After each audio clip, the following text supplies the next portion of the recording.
ਹੁਣ ਬਣਦੀ ਪਈ ਵੀਡੀਓ।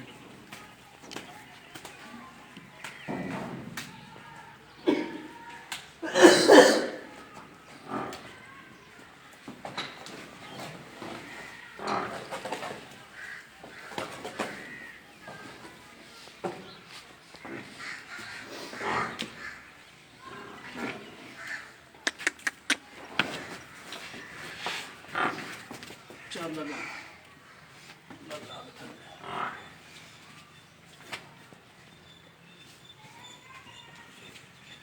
ਉਹ ਸੱਦਣਾ ਨਾ ਮੈਨੂੰ ਤਾਂ ਕੀ ਨੂੰ